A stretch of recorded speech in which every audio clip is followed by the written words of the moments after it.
So I'm making lemon meringue pie for my Easter dessert. My kids don't want carrot cake because they don't like it that much, and that would just leave me eating it, so lemon meringue pie was the request. So I've got a pot here, a medium saucepan. I'm putting in 1 cup of sugar. And then I am putting in 1/4 cup cornstarch.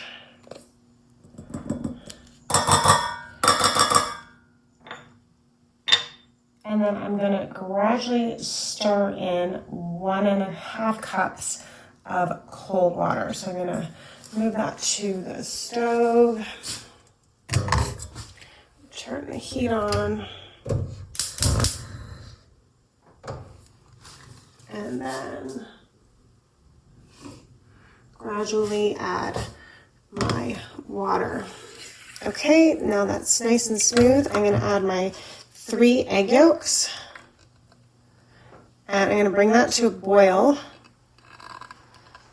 and so move the heat up to medium and bring that to a boil, and I need to stir this constantly, and then I like to let it boil for a minute before moving on to the next step.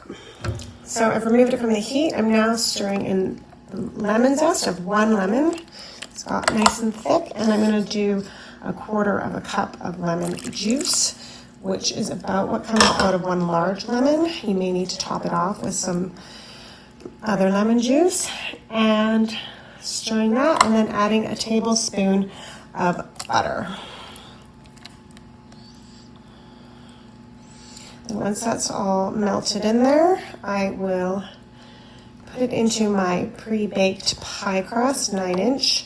I had one in the freezer from when I did pumpkin chiffon pie at Thanksgiving. I made double crust, so I would have one frozen and hope that it didn't get broken apart in the freezer. So that's all melty.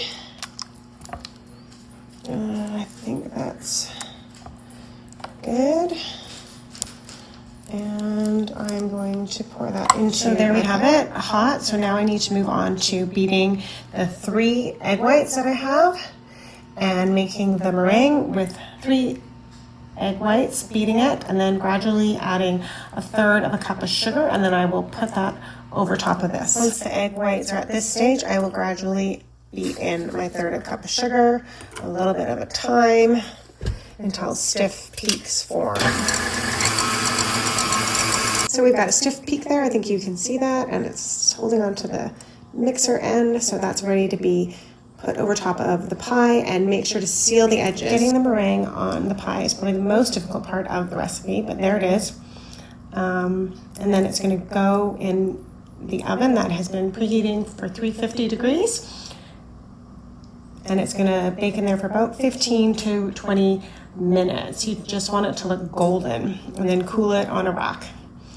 And then cool it in the fridge until you're ready to serve. And there's the pie out of the oven. That took 15 minutes in the oven. Looks nice and golden. I'm going to let it cool down completely, and then I'm going to put it in the refrigerator for tomorrow. It's not a difficult recipe, but it does take a bit of time.